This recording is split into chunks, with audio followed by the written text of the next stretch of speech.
NHTV and the Hamden North Haven League of Women Voters present the 2012 Candidates Forum. The two candidates for state senator in the 34th District are Republican incumbent Len Fasano and Democratic challenger Steve Fontana.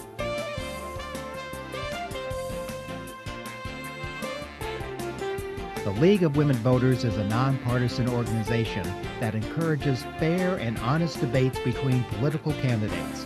League volunteers sponsor these forums to help voters make intelligent decisions on Election Day. Questions to be posed to the candidates in this forum were developed by a committee of the Hamden North Haven League. Now here's our moderator, Kenn Venit. Hello, I'm Kenn Venit for NHTV. The candidates will have 3 minutes for their opening statements. After their statements, I will ask the candidates a series of questions. The first candidate to answer a question has up to 1.5 minutes to state his position. The opponent then has a 2.5 minute opportunity to respond. Then the first candidate will have 1 minute for rebuttal. The question period will be followed by closing statements from the candidates. The order of the candidates' opening and closing statements was determined earlier by a coin toss. Democratic Party candidate Steve Fontana will now give his opening statement. Thanks, Ken, and thanks to the League of Women Voters for sponsoring this debate. Thanks to NHTV for broadcasting it. Thanks to Len, my opponent, and thanks to all of you for watching. This is a critical election in our state and our country's future.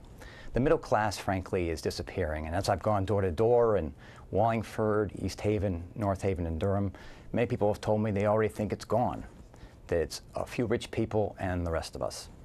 I reject that notion, but I do believe this election is about the middle class, and more importantly, rebuilding the middle class. Now, we have a choice, it seems to me, about how we go about doing that. And my opponent's a nice guy, he's a good man, and I like him personally.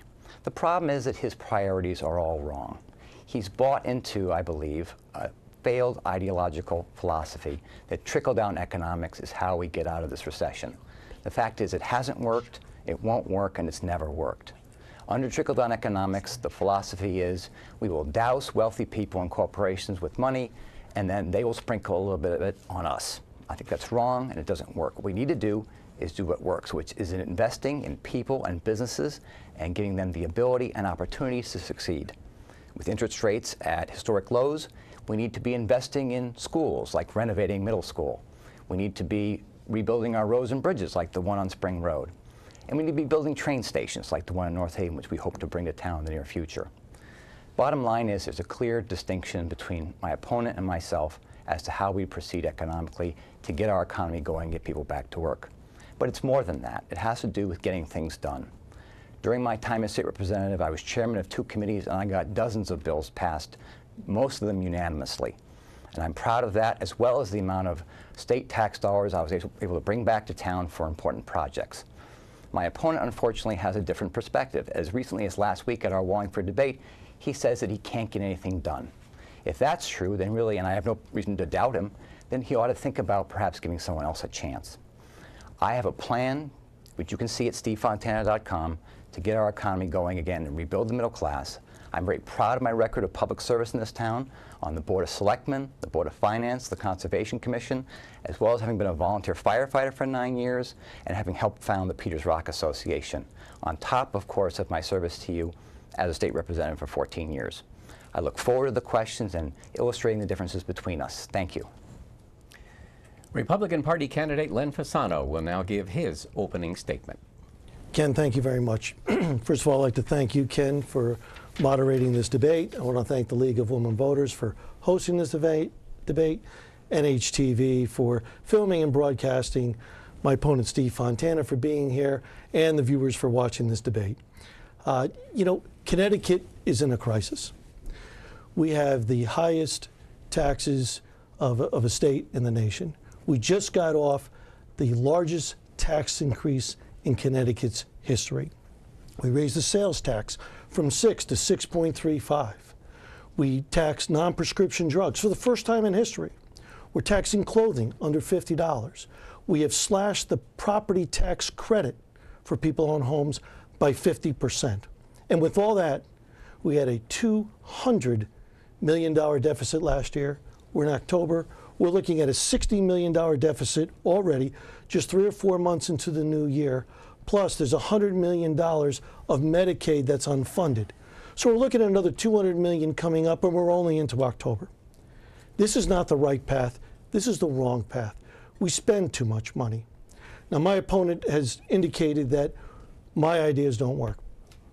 My idea was not to tax working families the way this tax increase went in. What's hurting working families are the taxes. We have siphoned the money out of the economy. I'm not a career politician. Politics is not my career path. I'm a husband, I'm a father of 3, and I'm a small businessman. I'm in this because I want to make Connecticut a better place, excuse me, for my children.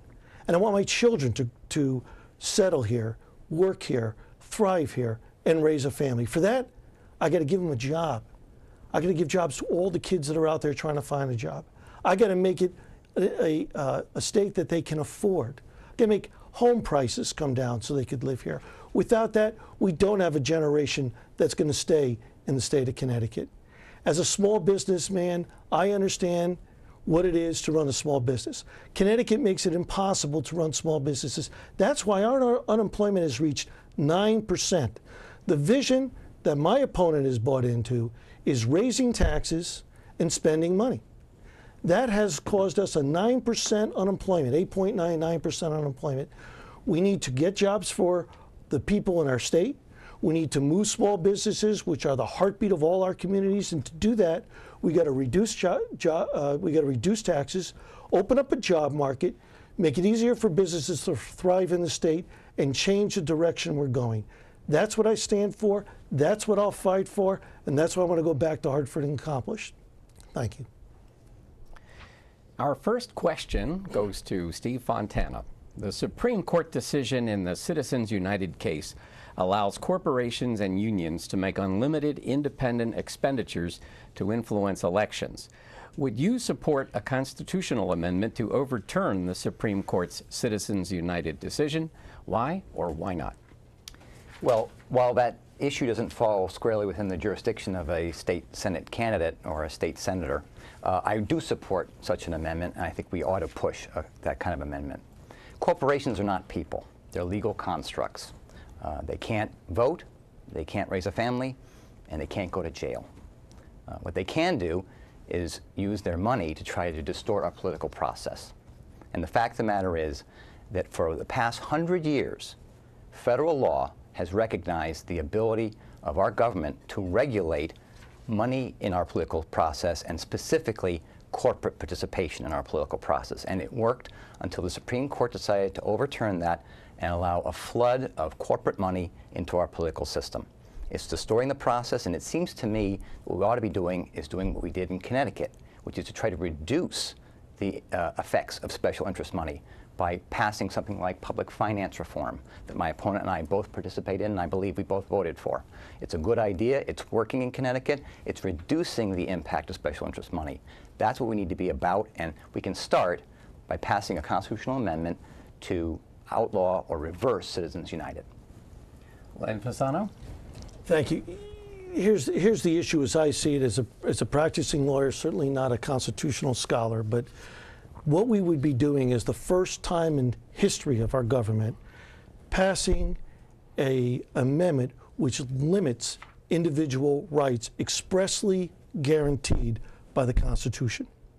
Once you go down that path and you say, well, you know, it's political speech and we want to pass an amendment that should limit it, where do you stop? Where do you stop to infringe upon individual rights? Now, I agree, no question about it, that we need transparency. We need disclosures. We need to know who's saying what organizations are being back on board. And we can certainly get to that issue by putting the proper laws into effect. And we could all have a great argument on how much political speech is affected. But the answer is we need to look at those issues and not mess around with the Constitution that the Founding Fathers put in on an individual right which is guaranteed expressly under the Constitution, freedom of speech. And that's guaranteed to all. ACLU is against doing anything that would infringe upon the freedom of speech because they want to have the right to speak up as an organization and forward their thoughts And they do a good job when they have an issue that they believe there's a grassroots effort. They come out and they stand up there. We'd be limiting those types of issues as well. It's too broad. But more importantly, you're talking about the first time in Connecticut, in U.S. history, you would be able to do. And I think that's the reason why Congress hasn't acted on it. That's the reason why you haven't heard a lot of elected officials down in Washington clamoring to do this. It's not in any presidential stump speech right now. President Obama talked about it, but he hasn't said, I'm going to go forward with it. So I think that the issue is the first time we're taking an absolute right guaranteed by the Constitution and putting an amendment to infringe upon it, and that is a slippery slope. But I am absolutely in favor of, as Mr. Fontana mentioned, he and I both voted for campaign financing and both voted for the restrictions, and I believe that that's a good thing. And I think we should look at disclosure laws. There was a bill, didn't make it all the way through for other reasons, but I don't think moving the Constitution is the way to go. Rebuttal? Thank you. First, I think Len's wrong on this. First off, money does not equal speech. Money is not speech, and the fact of the matter is that both the state level and the federal level, for, as I said, about 100 years, we've regulated what people can contribute to political campaigns. Even now, there are limits on what you can contribute to the presidential candidate of your choice. There are limits to what you can contribute to the state senate candidate of your choice. The difference is the Supreme Court has said, unlike you, corporations get to contribute unlimited amounts of money. And that, to me, is wrong. The fact is, it's not about individual rights. We already have our individual rights balanced in the political process. And that's really what I think the constitutional framers would have wanted. There were no corporations the way they exist now 200+ years ago. They weren't aware of Walmart and Bank of America spending millions or billions of dollars to try to affect the political process. What they wanted was a fair and level playing field. Our second question, first to Len Fasano. Large sums of money have been expended on political campaigns. Do you support expanded disclosure requirements of the source of funding behind political advertisements? Why or why not? Well, this kind of dovetails with the first question, if I may. First of all, money is equal to speech. The guy with the biggest microphone gets the biggest voice. So money is, and that's what this case was about. That's what United was about, Citizen United, was about money equals speech, and that's what they're saying is unfair. And the Supreme Court said, no, that is fair, and they went on for the ruling in a 5-4 decision. In the state, I think we have our campaign financing law, which does restrict, and other corporations can do some other financing. But here's the issue. We tried to pass a bill last year that would have some disclosure laws, but it went too far. Governor Malloy was against the bill. Governor Malloy let it be known before the bill got to the Senate that he was against the bill because he felt it was unconstitutional and was overreaching. And then the bill did get passed by the Senate. Governor Malloy ended up vetoing the bill for the right reasons, in that it was unconstitutional. But I think we should revisit disclosure laws that don't go too far. We should visit issues of restricting or at least knowledge of what goes on and who's funding what and the people behind the mirrors. I think that's fair game. You should not have anonymous voices. We should know who's saying what so people can judge what's being said based upon who is saying it. Mr. Fontana? Thank you. Well, again, it does dovetail with the previous question. And unfortunately, like I said, I think my opponent is just plain wrong. The fact is money is not speech. On top of that, and more importantly, which he seems to avoid answering, corporations are not people. Corporations can't vote. Corporations can't do a lot of things. And the founding principles of our democracy is one person, one vote. Not one corporation, one vote. Not one corporation, unlimited amounts of money, especially if you don't know where that money is coming from, including the possibility of it coming from overseas, which I would hope my opponent would be opposed to. The bottom line is disclosure is good, but it's not sufficient. The fact is it's helpful to have disclosure, but people, unfortunately, including on those on the Supreme Court, put too much stock in disclosure. The fact is disclosure can be inaccurate, it can be incomplete, and it can be late. And on top of that, the people who often talk about how they love disclosure don't talk about how they then try to evade or undermine disclosure once the laws are in place. And in fact, that's exactly what we've seen happen at the national level. They allowed for, the Supreme Court said, oh, well, there'll be plenty of immediate and comprehensive disclosure of all this money. And then what you found is you had people like Karl Rove creating 527s and 501c whatevers to try to get out from disclosing who their donors were explicitly. And to me, that's undermining the whole purpose. If you believe in disclosure as an approach to campaign finance reform, and that's your only approach to it, then it seems to me you have to support and condemn people and efforts to subvert that system. And unfortunately, that's what we've seen happen, is the people who have used Citizens United have basically said, we're not interested in disclosing to you who our donors are. And in fact, you see corporate money fleeing those entities that have to disclose who their donors are and how much they've given. To me, that's wrong. That's not what we're about. We're better than that. And frankly, our democracy is about one person, one vote, and one voice being equal. My opponent and I are part of a system here in Connecticut. We have the same amount of money. We raise the same amount of money to qualify for that money. So we spend it how we choose, but we are on a level playing field. And it seems to me that's what we want from our public officials in our campaigns, not some situation where somebody can come in and drop huge amounts of money on my opponent or on myself to try to influence an election. That's why I've signed the Common Cause pledge to say that I would reject any and all outside money coming into this race, because I do not believe it's appropriate for anybody outside to be spending money other than my opponent and myself. For rebuttal, Mr. Fasano. Yes.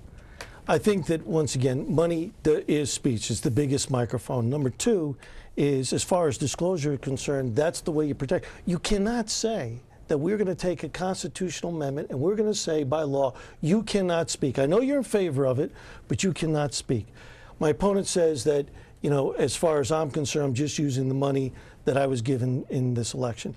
I know that he sought money from other sources to see if he could get some ancillary help. That's fair game. It says you can get ancillary help up to a certain amount of money. That's fair game. I understand it, but that's what he's done, and he's used that to his advantage, or going to use that to his advantage. That's okay. That's part of the rules. So, you know, you live and die by the rules, but the point of it is, I think disclosure gets you there. Constitutional amendment stopping free right of speech is a very dangerous place to be. Question 3, first to Steve Fontana. Connecticut has a high level of unemployment. What would be your priority to improve the employment rate in our state, and how would you approach it? Well, that's a great question, and it goes to the heart of, like I said, rebuilding the middle class. And so what I've done is, over the course of this campaign, is I've developed a specific plan that talks about what I would do to rebuild the middle class. And this question goes to 3 of those elements. The first thing is getting capital to entrepreneurs, small businesses, and those companies in emerging industries that can create good-paying jobs with benefits here in Connecticut, like renewable energy, biotechnology, and so forth. The fact of the matter is, the First 5 program the governor came up with has worked fairly well. We have attracted a company to North Haven who's going to be going into the old Quebecor building, bringing hundreds of jobs. But the fact is, we need to be reallocating capital. And when you hear that the small business investment funds that they set up in that bill last year have already run out of money, you say to yourself, that's wrong. That needs to change. We need to get them capital. Second thing is, we need to be making sure that higher education is more affordable so that people can get into the jobs that we have. And that's why I've talked about promoting cooperative education programs so people can do work-study together in a comprehensive way, like Northeastern University does, and along with that, promoting college business partnerships.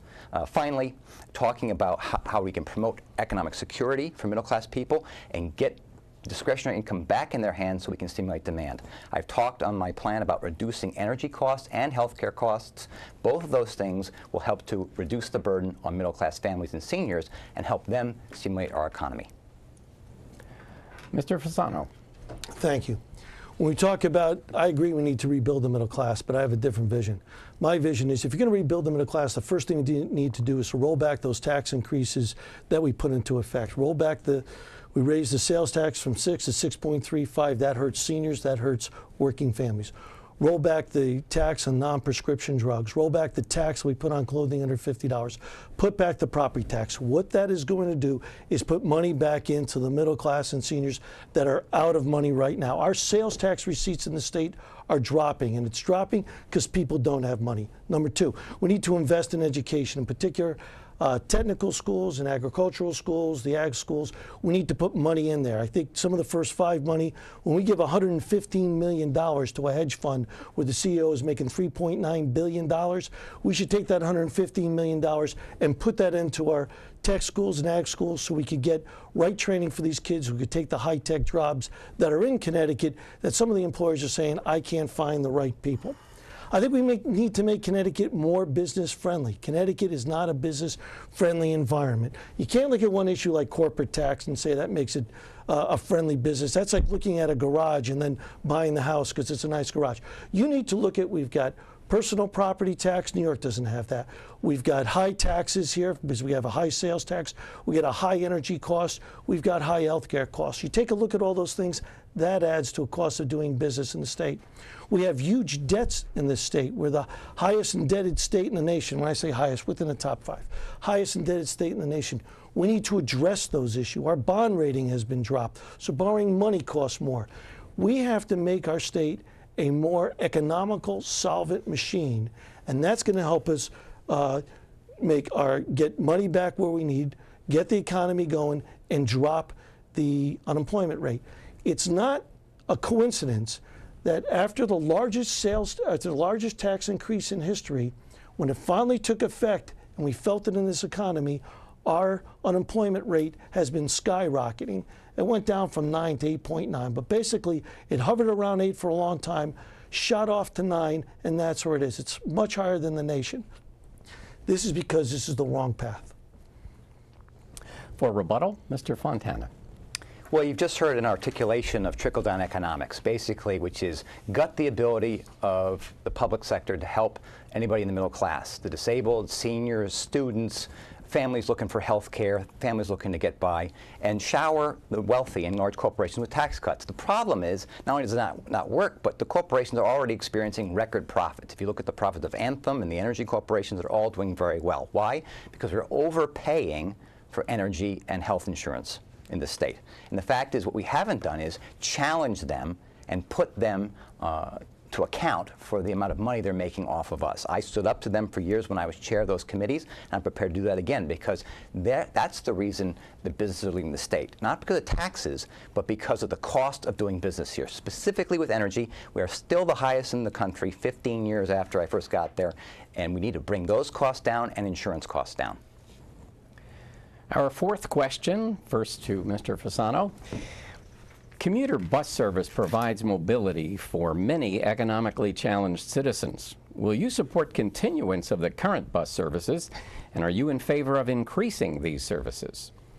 Before I answer that real quick, I want to talk about this trickle down. When I say eliminate taxes for the middle income people and working families, those taxes, that's not trickle down. That's putting money in these people's pockets that we ripped from them with this high income tax, not income tax, high taxes. The 6 to 6.35 in non-prescription drugs, that's putting money immediately back in their pockets. And when I talk about businesses and helping businesses, I'm talking about small business. I'm not talking about IBM. I'm talking about the 80% job makers, which are small businesses like I run and right around the corner. Those are the people I'm talking about. As far as bus commuter service, I think we need to fund our bus services. I am not in favor of the New Britain-Hartford bus service. I think that's wrong. It's $912 an inch. It's going to be $8 to $12 million a year to keep it going. We should take that. We should put that money into share a ride and all the senior transportation that we cut. And I hear at senior centers they can't get to the doctor's office, they can't get here and they can't get there. We need to put that money there. It's more useful. But I think we need to have bus service. The more convenient we make it, the better we make our bus service, the more people use it. And I think that's a plus. Mr. Fontana. Well, first let me say, as far as bus service is concerned, I support it. I've always supported dial-a-ride. I opposed Governor Rowland when he wanted to cut dial-a-ride for seniors. Certainly convenient and ease of access to bus services is key. I've always supported commuter rail, so I think that's an important and positive thing to have in the state as well. Getting back to the issue of economic growth, unfortunately, like I said, what I'm talking about is investment. That's it, pure and simple. The fact is, we built the largest and broadest and most durable middle class the world's ever seen in the 1940s, 50s, and 60s by doing what? Investing in higher education, investing in transportation, investing in housing, investing in public works, doing things that built our country and made it what it is today. Unfortunately, when you cut taxes, you limit the ability of the public sector to make those reinvestments when they need to be made. And when we look around at the things in the state, we see things that are crumbling, not getting to where they need to be. The fact is, we have the lowest corporate tax burden in this state, in the country, lowest corporate tax burden in the country. And the reason is because we've even kept our corporate income tax rate as low or lower than some of our surrounding states.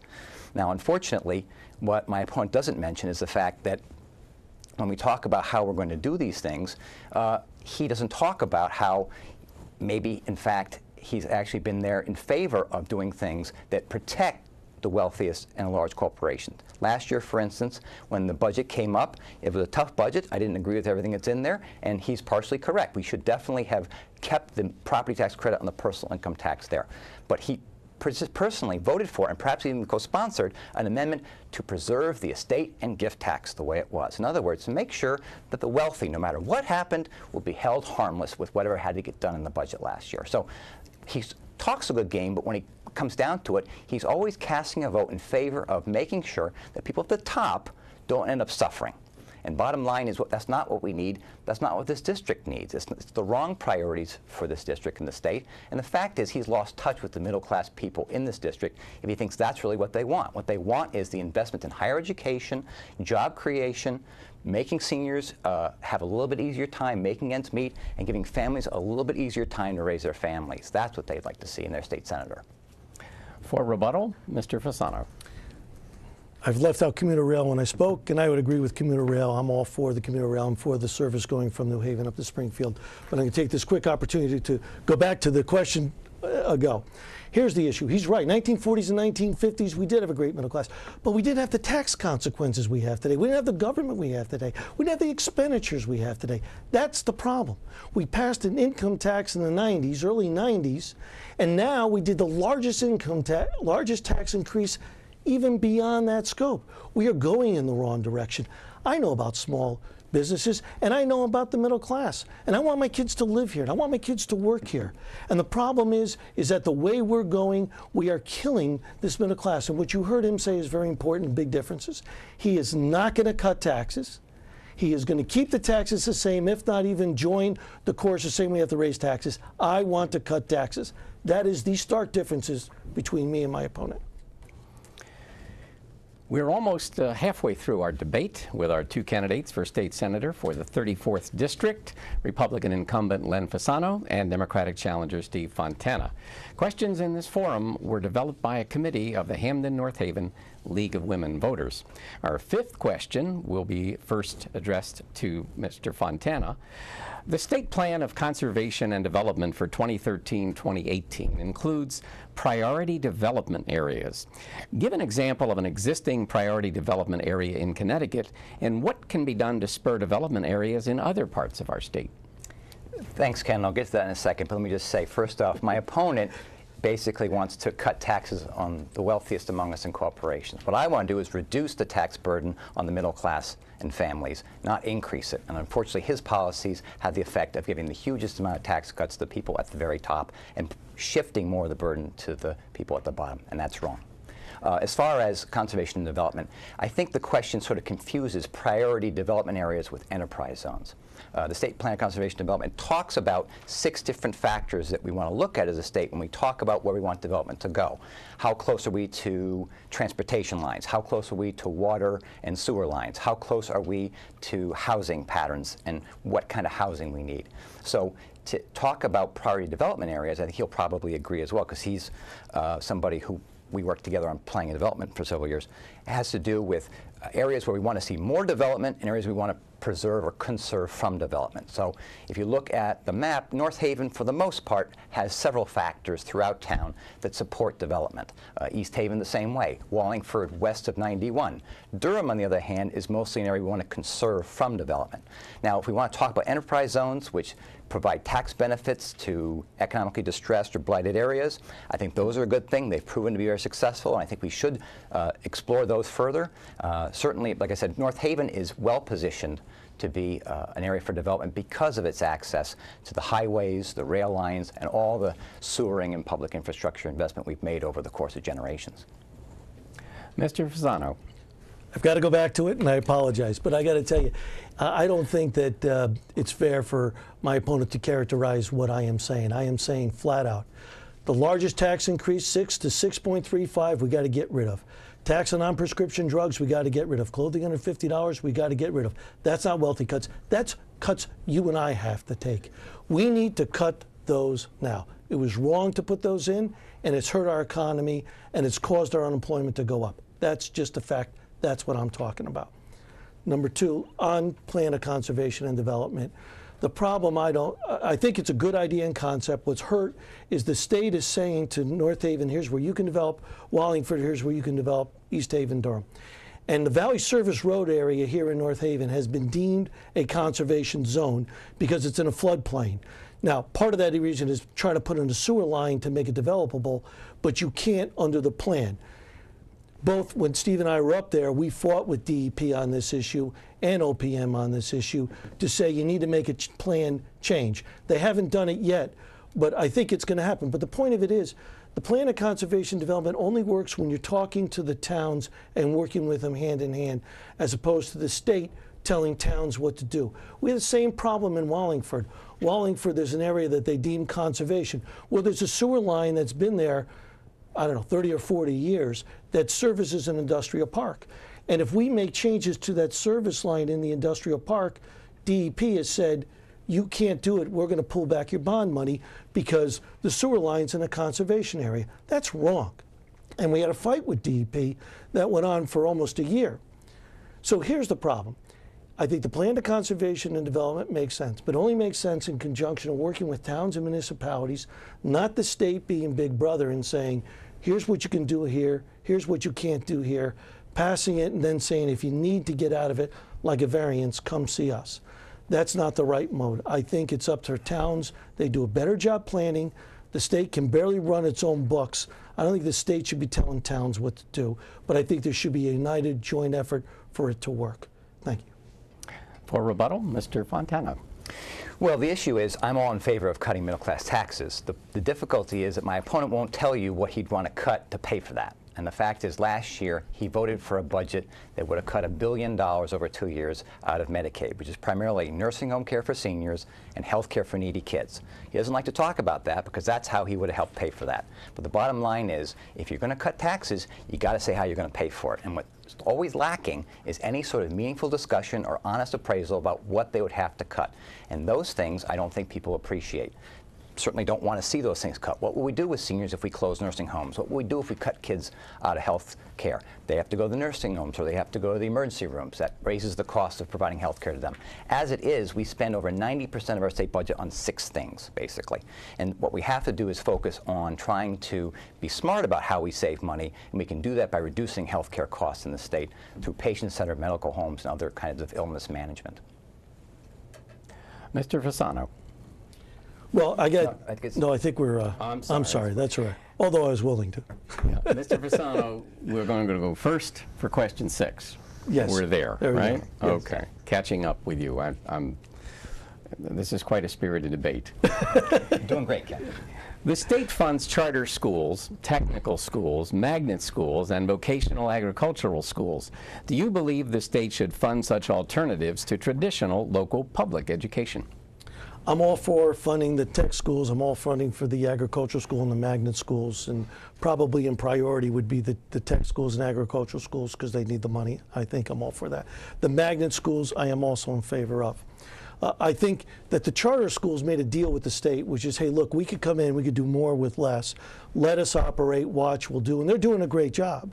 But I think to take money out of the public school system to throw into charter schools makes a competition. I'm not sure that's fair. I think the charter schools came in with a plan and an idea, and now they're sort of asking for more money. So I would say that would be the order of priority. And I'm going to hit for the last 30 seconds the fact that yet when Steve says this is how career politicians work. You distort records. And how you distort a record is you say, he wants to cut $1 billion, he's going to put people on the street. That's scare tactics. It's not the truth. It's a $15 billion budget. It's a 6% cut. The 6% cut doesn't go through putting people on the street or cutting kids or all that stuff. It goes to fraud protection. We have it detailed in our budget if he wants it. It's much too long for this debate, but if he wants it, we go through it. We talk about fraud protection, getting rid of arcane programs that don't work, cutting back on duplicative programs, and if anybody thinks, everybody knows out there that the state is not a trimmed group, let alone any particular human service area. We're looking at trimming it. We've got the ideas. Happy to share it with them. Happy to show it to them. But it's not a scare tactic. It's a wrong scare tactic to say we're throwing people on the street. That's what people do. Mr. Fontana. Well, it is true that both my opponent and I are politicians. The difference is that I'm a career public servant. That's why I've spent the last 20 years of my life focusing on many different ways to try to give back to my community. Firefighter, Peters Rock, Conservation Commission, Board of Finance, Board of Selectmen. Apparently, my opponent would have you believe that somehow serving North Haven and giving back to the community is bad or wrong. And I just don't believe that you believe that. As far as the budget is concerned, he tends to like to try to distract you and divert you and mislead you about certain things. It's a very big budget, $20 billion. But when you think about Medicaid, which is $5 billion, ECS, which is state education aid, is $4 billion. There's public employee contracts, which are $4 billion, and the legislature cannot deal with that directly. That's the governor's job. There's debt, which is about $2 billion, and then there's corrections, which is about $1.5 billion. You're talking about over $15 or $16 billion right there. They really can't be touched. So you're talking about $4 billion. If you're talking about cutting billions of dollars out of everything that's left, you're talking transportation, environment, courts, transportation, you name it. So that's really not the approach to take. To get to education, I support all the things that we do to make our education system strong. We've had the VOTEC schools, the VOAG schools. Those are all great things that need to be supported. In addition, I think we need to support the magnet schools that are out there and certainly continue to provide parents with the kind of choice that they want, because ultimately what it's about is promoting excellence and innovation, and in whatever format that occurs, that's a good thing. I happen to agree with my opponent about charter schools. I think they made representations initially. They then want to go back and change the arrangement. The fact is, for every charter school that succeeds, there's another charter school that doesn't do so well. There's Sound School and Amistad downtown, and then there was Highville Mustard Seed in Hamden, if people remember that. So when you're talking about kids' education, we can't be playing around with their future by putting them at risk of having a substandard education that will set them back for their entire life. That's why, again, I support magnet schools, and I support the VOTEC, the VOAG, and all the other voluntary programs that we've got out there. But in terms of funding, I think that's one of the challenges we have, is to continue to support our school system and make sure they've got the funding, even as we introduce all of the reforms that we're talking about putting into place, and a lot of those are very positive. The issue is they need to have the resources to go ahead and make those reforms and continue to ensure that we're competing nationally and internationally with the best that's out there. For rebuttal, Len Fasano. Well, I think we agreed on the school systems. I think we're both on par with that. But I will say, once again, the second biggest difference between my opponent and I is that he believes if things are the way they are, we can't change them. I don't. I don't believe that there is, just because we say this is what we spend, you can't make any cuts. And if I'm making a cut, it's obviously that I'm doing the worst possible cut to the worst number of people, causing the worst harm. That is a wrong conclusion. That's someone who says, I don't want to look at anything. I just want to figure out how I can say we just can't do it. It can be done. And I don't think there's anybody watching this show who thinks that state budget cannot be cut and cut significantly. All you do is look at the Board of Regents. They gave themselves a $300,000 pay increase, totally unauthorized, totally illegal, didn't even go through the board. That's what I'm talking about, waste. I know it's a small amount of money, it is, but that's what you find when you start to look at this thing a little more detailed. For rebuttal, Mr. Fontana. In the next round, we'll start with Mr. Fontana. Just sounds like new topics. Oh, I'll tell you, I'm listening carefully and I'm following as best as I can. I'm in that zone. Our seventh question. First to Steve Fontana. This is a tough one, so bear with me, okay? There is a mattress disposal proposal requiring mattress manufacturers to establish a program for disposal of used mattresses other than depositing them in landfills. Do you support legislation that will require manufacturers to fund this process? Well, first, on the previous thing, I love Len dearly, but the fact is, if there's anything my campaign's about, it's about change, not status quo. And if he's read my plan on my online website, he can tell it's about change, not living with the status quo. So that's kind of a funny thing to have him say. But beyond that, the proposal of the question here is, this has come up before, and it's certainly something that we need to consider doing. The fact is, if we implement some sort of disposal fee, make no mistake, it will be passed along to consumers. The question is it worth doing? We have two problems. First, we have solid municipal waste. As you know, we have a bunch of municipal solid waste facilities all at the state that burn garbage. And the question is, should we be burning mattresses? certainly a lot of them have been going to landfills. If you go into some of our urban areas, you see mattresses sitting on the side of the road. They shouldn't be there. Bottom line is it's about managing our waste, and it's about creating jobs. From what I understand, and I could be wrong, I believe there's a business that started up in Bridgeport recently to recycle mattresses. They take mattresses in, they strip out the metal and the wood and the fabric, and they ship it off to different places and reuse it. That, to me, is a good idea of mattress use, to recycle them, create jobs in the inner city, and do something with that solid waste. So to the extent that it's something that is appropriate to do, I'm going to look at it. Like I said, I've made no decisions about it because, again, frankly, we have to weigh the cost to a consumer, because we know it'll get passed on, to the benefit of reducing all the old mattresses sitting around and the possibility of creating jobs here in the state that can recycle those and reuse that material. Mr. Fasano. Here's a shock. I'm going to just talk about the mattress. How's that? As far as the mattress is concerned, a bill did come out of the Senate. It started to come out of the Senate, and then there was a problem with it, and Senator Ed Meyer, who is the environmental chair, and I sat down, we worked out some of the language, and we did get it out of the Senate. And what that bill did was to say to the industry, mattress industry, you guys get together, you guys establish what you think is best. It is right, Steve is right, that we need to look at this issue because they're being dumped on the side of the road. They're being dumped into garbage bins that don't belong to people who actually do the dumping. So it is a problem. And so what we're doing is we came up with this plan, but it needs to go back, that talks about having the industry get together, set up a council, come up with a reasonable fee, talk to DEP about it, and figure it out. Much kind of like the bottle bill kind of came about and other types of recycling of entities or projects that we've had. So we're on it. It is an issue, and hopefully we can resolve it next session. For rebuttal, Mr. Fontana. I'll stick to the same topic as well. Thanks, Len. Bottom line is right. The bill is working along the right lines. You want the industry getting together and coming up with a reasonable proposal that makes sense.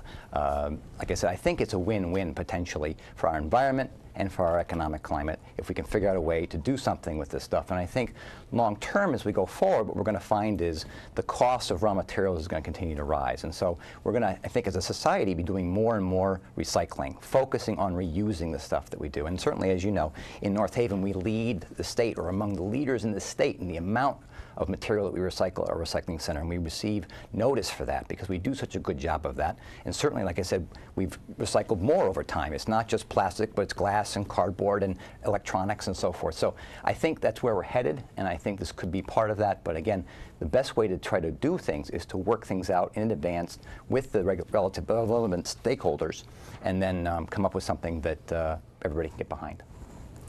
Question 8, first to Len Fasano. Legislators are frequently asked to vote on bills that have not gone through a committee vetting process or a public hearing. What would you do about this situation? One, that is a huge issue up at the Capitol, and for many people, not just the minority party, but even a lot of members in the majority party. What we did was in the Senate, the minority party, Senator McKinney and myself and our caucus, wanted to pass a rule change that says any new bill must sit on a desk for 48 hours unless waived by a certain number of votes from both sides, unless waived. Sit on a desk before 48 hours before it could be voted on. Last year we had the education reform bill put on our desk. I think that was 270, 300 pages long. And then there was an implementer bill which helps implement the aspects of the budget, which was another 400. Basically, it's 770 pages on our desk, and we were told we're going to vote on that in 3 to 4 hours. And that's just unfair. So we try to pass a rule change that says this is what you have to do. It was defeated by the majority party on party lines up at the Senate. I don't know if one was offered in the House. I think it was while my opponent was there, but I don't know for sure. I'll let him speak to that. But as far as the Senate, I think we try to pass that because it is fundamentally unfair. It's unfair to legislators to have to vote on something. Even though you get the summary, there's a legislative office who does a summary for you to read. I may read something different than they may read, and it's unfair to rely upon the summary. And it's unfair to ask people to vote on a bill unless you thoroughly read it and have it vetted. But it does happen. So I think there should be at least a 48-hour rule that you cannot vote on a new bill or strike all amendment unless both sides agree. Mr. Fontana. Well, the question, as I understood it, was about hearings, public hearings on bills. And the first thing I think to mention is that it happens a lot less frequently than people think. Certainly there are bills from time to time that come up that do not get a public hearing. But overall, most of them do get public hearings. The issue about having something come up that didn't get a public hearing is it goes to the sort of democratic with a small d process in the General Assembly. And my opponent mentioned that in terms of the rules. Basically, it's the prerogative of any legislator to offer an amendment on any subject as long as it's germane. So, to pass a rule saying you can't have something come up if it didn't have a hearing really restricts the ability of individual legislators to do things. And it actually would disadvantage members of the minority party more often because they don't control the committee process. So if we were to say that they can't offer amendments because they didn't have a public hearing on it, they would really be limited as to what that they could do to try to impact legislation that's developed by the majority, because it has the responsibility of getting things done. I think what's interesting is that there have been a couple of occasions that I know of just in the past year where things that Len was involved in didn't get hearings, and it wasn't as much of an issue, whether it was the budget amendment he offered in 2011 and voted on, or it was the bipartisan jobs bill that came up last October. There wasn't a public hearing on that, and there was no outcry about not having a public hearing because the governor said, I want to make it a bipartisan thing, so by the way, I'm going to sit down with both sides, both chambers, and put together a plan that we can all get behind. So my understanding is, and my opponent can speak to that if he wants to, is that his friend John McKinney sat down with the governor and said, here are the things that Republicans would like to see in the bill. And so the governor said, okay, yes, okay, no, we'll write this, do this. And nobody really was bothered by the fact there wasn't a public hearing on a very large economic development bill. I think bottom line is his idea about sitting on desks is really sort of beside the point. I mean, I think ultimately, and he's been up there long enough to know that when a deal is worked out between all caucuses, all chambers, and the governor's office, you want to get something done. It takes hours to just print the bill, typically. So, having an arbitrary amount of time to have something sit on a desk, I'm not sure that really accomplishes the purpose or intent behind the original question, and I'm not sure it really does that much to further the democratic process up in the Capitol. For rebuttal, Mr. Fasano. Sure. If every bill worked like the jobs bill, we wouldn't have this issue at all. The jobs bill, actually I was the lead point for the Republican caucus on the jobs bill, but the jobs bill is something if everyone is talking about and everyone's working through the details, there's no problem, and that's the waivable aspect of the rule. That's not the issue. The issue is when there's a strike all amendment and there's a brand new bill with brand new topics, like the implementer had 75 new revenues that we never saw before. Well, that's put on your desk. That takes a long time to read through. And he's right, it takes a while to type it out and get it to our desk. But while it's being typed out, we're not looking at anything. And then it's on our desk, and they'll say, okay, we're going to give you 2 or 3 hours to take a look at it. Hurry up, hurry up, hurry up. I can't speak to the House. I can speak to the Senate, because that's where my experience. I'm just saying, listen, we should all have the right to have time to take a look at it, whether it went through public hearing or not. If there's a strike on, it's a brand new bill, and it's over so many pages, time should be given to read it. Our ninth and final question, first to Steve Fontana. Municipal ethics codes vary from town to town, and some towns have no ethics codes at all. Should all towns adopt ethics codes, and should such codes be enforced by the Municipal Ethics Commission, a regional ethics commission, or the Office of State Ethics? Well, I think towns should, and I don't think the state should require them to do that. I think that is within a town's authority to decide. It really should be left up to them, in my opinion. North Haven, of course, has had an ethics code for a while. It did revise its code in the last several years. And from what I understand, some other towns in our area are looking to do the same thing. So I think that's a good thing, and we want to encourage them to do that. But by no means, in my opinion, should we be forcing them or requiring them to do that. That just gets too far beyond our jurisdiction as the state in terms of what we've given towns the responsibility to do. Beyond that, in terms of enforcement, same thing. I think the towns really should be responsible for enforcing their own codes, and they certainly do that on any number of codes that exist currently. So I think it's appropriate, again, to say, come up with a code if you'd like, or not, enforce it or not, and leave that within the town's purview. I mean, we're always trying to get that balance right between state responsibilities and local responsibilities. And I think in this case, again, I think North Haven has been a leader in so many ways. We were talking about recycling earlier. I think we've been a leader in terms of good government, frankly. We've been a leader in terms of NHTV, having 3 dedicated channels to cover public access in town. So I think we've been a leader in so many ways. I think it's better to lead by example and encourage other towns to adopt our models and look at them. And I think other towns are doing that and will do that in the future. But I wouldn't require them or ask them or mandate that they do it. Mr. Fasano. I agree with my opponent. I think that the state should not dictate to towns. I think it's a town responsibility to do it or not. And I don't like the big brother atmosphere. I think that, you know, I think Wallingford has a code of ethics, East Haven, Durham, North Haven, obviously. So I think everybody has their ethics. So, and I think that towns need to make that their own individual choice. Thank you, gentlemen. It is now time for our candidates to take the rebuttal from Steve Fontana. Please. Yeah, like I said, I think that we're on the same page when it comes to this kind of issue. Certainly, like I said, I think we're both supportive of towns taking responsibility, and again, I think we're both very proud of North Haven and what it's done on this subject. So I'll leave it at that. So now it is really time for the candidates to give their closing statements, starting with Democratic Party candidate Steve Fontana. Well, again, I'd like to thank Kenn, NHTV, League of Women Voters, Len, and all of you for watching. Hopefully, it's been an illuminating debate. Certainly, like I said, Len and I have known each other a long time, and we've agreed on some things, but we've disagreed on others. And I think in terms of what we've disagreed on, it's the issues that are most important to you at this point, and most important to all of us. And that is rebuilding the middle class and getting our economy going again. The fact is, I have a specific plan, which you can see at my website, stevefontana.com, that talks about what I will do to start rebuilding the middle class and what I will work on at the Capitol as your state senator. I think that's the most important thing, because the people I talk to door to door, as much as you are disgusted by what you see going on at the national level, I think you appreciate that at the state level and the local level, we haven't descended to that level of nastiness and personal attack and engaging in kind of diverting and misleading debates about non-issues. The fact is, we do work together here at the state, Republicans and Democrats, and the fact is it's about who can get things done. And the fact is, over the course of my time as state representative, I got a lot accomplished. I got a lot accomplished in terms of the bills that I got passed to fight for middle-class families and seniors, to try to promote economic security, and I did a lot in terms of what we brought back to North Haven. You know, and frankly, I think that's what people are looking for. They're looking for somebody who can get things done. Like I said, I don't know what he meant. Maybe he can explain it. But at the debate last Wednesday, he said, I can't get anything done. I can't get anything passed. To me, that doesn't tell me that he can be effective for you up at the Capitol over the next couple of years. The fact is, what we need is somebody who can work with both sides of the aisle to get things done.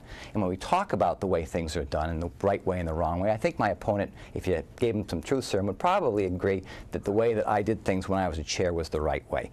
Bottom line is, while there were issues from time to time, we always brought people together and we worked on getting things done. And over time, we got a lot more accomplished. Certainly there were issues that we fought on, and certainly my opponent knows that when it came to energy costs and energy prices, I came up with a plan to actually bring down energy rates in 2007. He voted with me on the same side of the issue because he knew that I knew what I was talking about and I'd come up with a plan. The problem is we haven't moved that forward. We haven't challenged the status quo when it comes to the energy corporations and the insurance corporations. The fact is there's too much power in their hands and too little in ours. And as a result, we end up spending too much.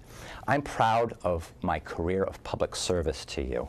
He can characterize that how he feels. That's his right. That's his prerogative. The fact is, I believe in public service. I believe in giving back. And that's why I've been involved for 20 years in so many things in town. Because I love this town. I'm very proud of it. I'm proud to live here and be a part of it. And I'm proud to give back. And what I ask is for you to give me your vote on November 6th so that I can go back to Hartford to work for you and deliver as your state senator. Thank you very much. Republican Party candidate Len Fasano will now give his closing statement. Mr. Fasano. Ken, thank you very much. NHTV, thank you. All the people in the room who are putting this together, I want to thank you for giving your time. And the League of Women Voters. I also want to thank Steve for what was a spirited debate over issues that we disagree upon. And I've worked with Steve as a state rep, and together we brought money back to North Haven, and together we worked on issues to help the town of North Haven, and I'm proud of our record to do that. And Steve is a good guy, and I appreciate Steve. But we do have a huge difference. The first big difference is Steve Fontana doesn't believe that we're taxing too much in the state of Connecticut. I do. He doesn't believe we should roll back the highest tax increase in the state of Connecticut. I do. He doesn't believe that we should roll back the sales tax increase. I do. He doesn't think we should roll back the non-prescription drug tax increase, sales tax on that non-prescription drug. I do. Clothing under $50, I think we need to roll that back. We have taxed our way into a huge problem and 9% unemployment. And I don't need truth serum to tell the truth. I tell the truth. I think Steve tried to work hard as chair of energy. But in the 4 years as chair of energy, only 2 years a bill came out. 1 year it came out after session, and Governor L vetoed it. And another year it came out and he didn't vote for it, and I didn't vote for it. But I'll tell you why I didn't vote for it. Because I met with Steve, and he was against the bill. And I felt Steve and I were a team, and I wanted to support him. So it wasn't his bill. He couldn't get along with the chair, so I supported him in the Senate, because that's what people do. They help each other. And that's what I did to try to help Steve with that. And I'm not saying I'm right or wrong, but I'm saying that's just what I thought. I believe Connecticut needs a better future. I've got 3 kids. I want them to move here, live here, work here, have children here, and I want to have my grandchildren. I want to see them. But to do that, I got to give them an opportunity. I got to give them a place that they can afford. I got to make sure they can afford a house and afford a living cost here in Connecticut. And to do that, we have to reverse what has been 26 years, 14 of which under his leadership as with the majority party, 2 years of supermajority. And when I said I couldn't get things done, that is what I said. What he had said in that debate was, my policies don't work. And I said, my policies? I can't pass my policies. You guys run the majority. You didn't even listen to our policies. And that's the problem. The problem is there isn't a conversation about the policies. The problem is the largest tax increase in Connecticut's history went through without any discussion with anybody. It was done behind closed doors. So I'm asking for your support on November 6th, because I'm going to work hard to make sure we reverse the trend of higher taxes in an unfriendly business state. Thank you, and God bless. We thank our 2 candidates, Steve Fontana and Len Fasano, for participating in this forum, and we thank you for watching. I'm Kenn Venit for NHTV. The League of Women Voters reminds us that democracy is not a spectator sport. We urge everyone to become informed and to vote on Election Day, Tuesday, November 6th. The polling places will be open from 6 a.m. to 8 p.m. Live election night coverage will begin immediately after the polls close on NHTV.